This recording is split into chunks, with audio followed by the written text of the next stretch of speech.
detection, AI and cybersecurity. I was at Cleveland clinic in Ohio, and they have a dedicated center for cybersecurity, a Cleveland Clinic cybersecurity operations center, which is fascinating with all this data that brings AI insights and preventative measures about cyber attacks, which is mind-blowing.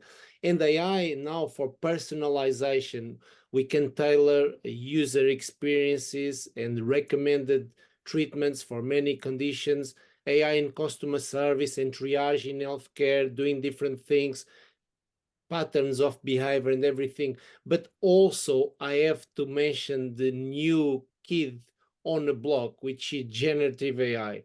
And now anybody, I was talking to the CEO of Mayo Clinic a few months ago at the conference, and they mentioned, and the other keynote, and they mentioned that now we don't need to be an AI expert any longer to really truly benefit from AI. And that's fascinating.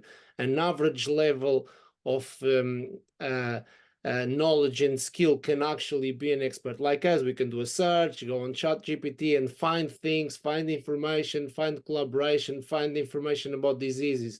So that's very, very interesting. And yeah, that's really a transformative kind of insight in the way, in the direction that we are heading. You know, that's very exciting. And I'll leave you one last little thing about the predictive analytics and AI. Now we can truly, truly head in that direction. A few years ago, or the AI was not mature enough, or the data was not reliable. Now we can actually blend the two and do predictive analytics with qualitative data and truly, truly reliable AI. And that's groundbreaking for an industry of healthcare that really, truly relies on data and global challenges, such as the shortage of clinicians, doctors, nurses, professionals in general. And linking that challenge with AI, certainly AI has a big skill gap to cover right now because it's all happening at the same time. So the shortage of professional skills, people with expertise in AI can be an issue to start with. But then there are other major issues such as bias and fairness, the ethical side of things. Even now, the governments around the world are still creating legislation to protect human beings, the governments, and also is a conflict of interest because we can't really go all in on AI and neglect these true challenges on the ground. And the high crisis also of significant investment in technology, because I mean they have to prioritize, and also the cost. The cost is also an issue in terms of investment. Where do we start?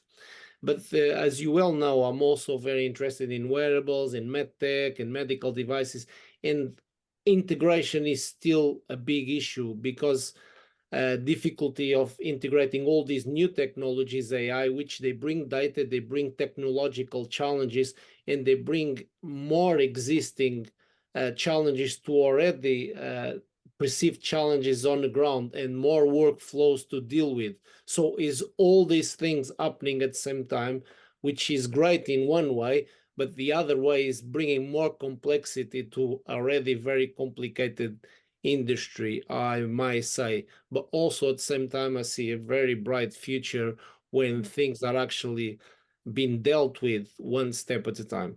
Very exciting times. It's difficult for me to pin down one trend, but I'm going to try to be very succinct. But I want to mention a couple of things very, very quickly. Of course, the improved diagnostics in healthcare are very, very important. Early detection, AI in medical imaging, for example. Now we have precision medicine and even predictive modeling. The drug, this AI accelerating the drug discovery process and treatment. And of course, the enhanced patient care with telemedicine, virtual assistants, and platforms. But I'd like to leave you with actually with predictive analytics, which I mentioned at the beginning. And I'll tell you a story very, very quickly. In 2015, when I was doing a startup with another colleague, when I kind of dived in digital health, we tried to do this, to have a platform for predictive analytics. We gather data from medical devices and wearables and apply, of course, automation and AI. It was way too early, but now, nearly 10 years later, I'm really seeing this happening. And I just came back from Abu Dhabi, from the Abu Dhabi Global Healthcare Conference, well organized from the Department of Health and many other private organizations.